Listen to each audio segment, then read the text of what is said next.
Ginger, garlic, and honey, 3 simple ingredients that create a perfect combination to protect your family's health. Not just a folk remedy for coughs. This is also a natural antibiotic source that boosts your daily immunity. I've been using these methods for a while and find them very convenient, especially when I'm feeling a bit tired or my throat is uncomfortable.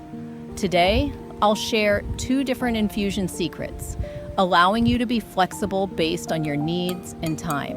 Let's get started so you can always have this hidden treasure ready in your home. First, I choose old ginger that is firm and not wilted, because the older the ginger, the higher its medicinal properties. Before washing, I break the ginger into smaller pieces to easily clean the soil from the crevices. After that, I soak the ginger in dilute salt water for 5 minutes to eliminate bacteria. Next is the washing step.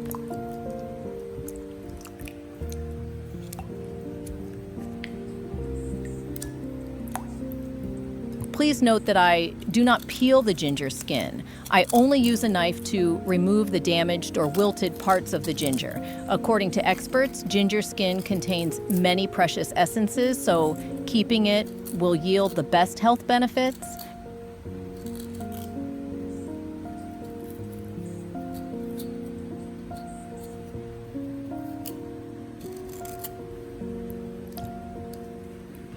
After washing, you must let the ginger drain completely before slicing.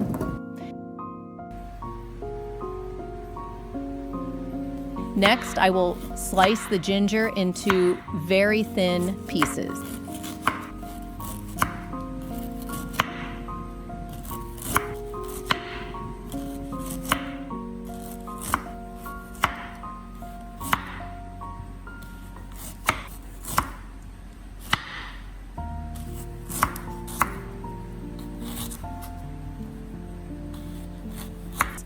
After slicing, I continue to shred the ginger into small, even strips. Shredding helps the honey easily permeate and extract the maximum essence from the ginger.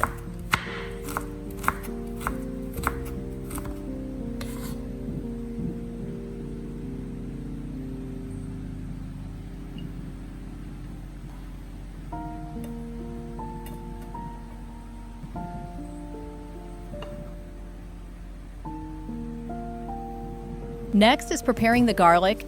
This is the most important step in the process. First, separate the garlic cloves from the bulb.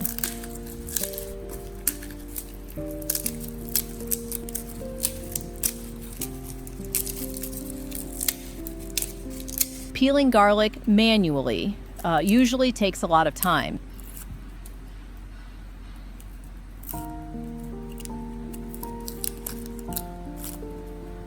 So let me show you a very quick trick.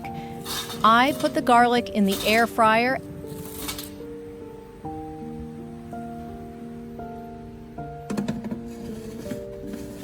at 120 to 150 degrees Celsius for about 2 to 3 minutes. The heat dries the skin and makes it detach. You just need to squeeze lightly for it to come off cleanly.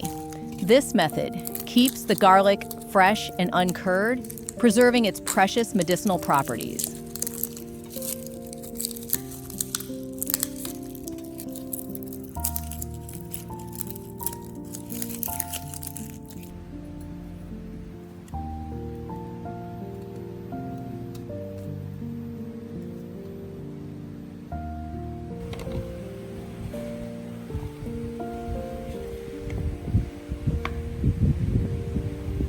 After peeling, I proceed to slice the garlic into very thin pieces. Slicing helps the honey penetrate and extract the essence better than leaving the cloves whole. Here's a fun fact. A whole garlic clove doesn't actually contain allicin, the miracle anti-inflammatory compound we all know. Only when we mince or slice it, breaking the garlic cells, does an enzyme start working to create allicin.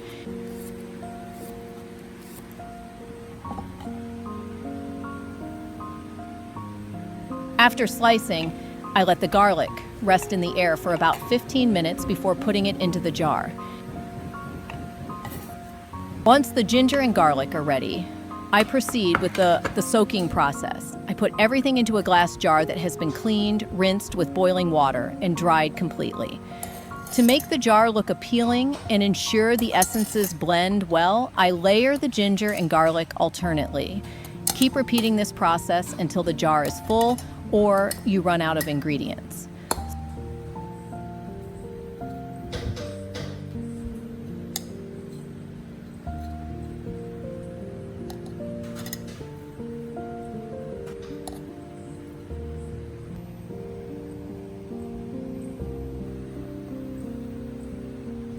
Slowly pour the honey into the jar until all the ingredients are completely submerged.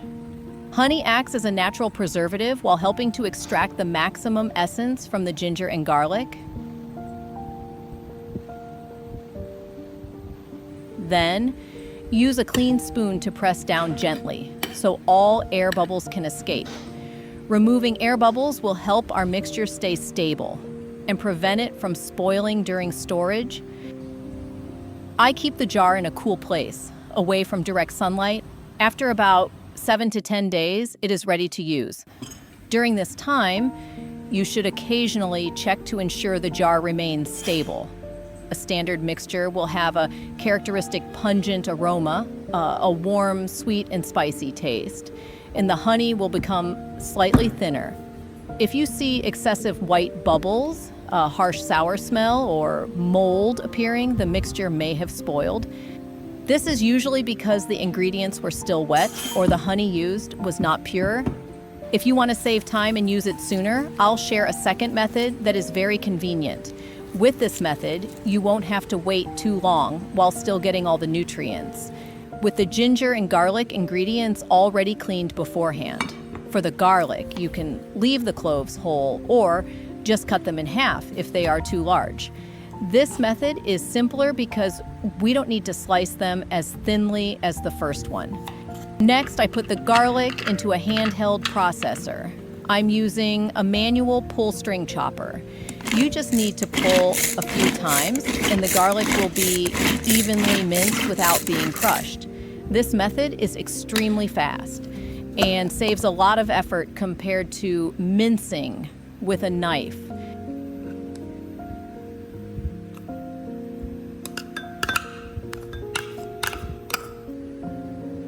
As for the ginger, slice it into thin pieces.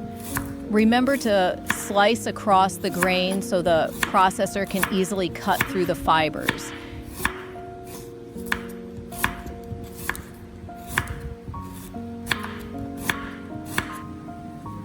After that, I add the ginger and grind it, just like I did with the garlic.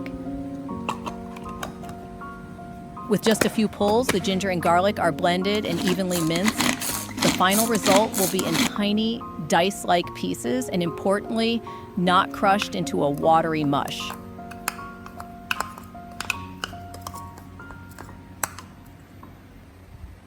Slowly pour the honey in until the ingredients are completely submerged. Then use a clean spoon to stir gently so air bubbles can escape.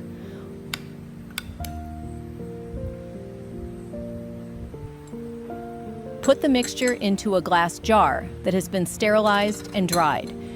Using a clean and dry jar is essential for preserving the mixture for as long as possible.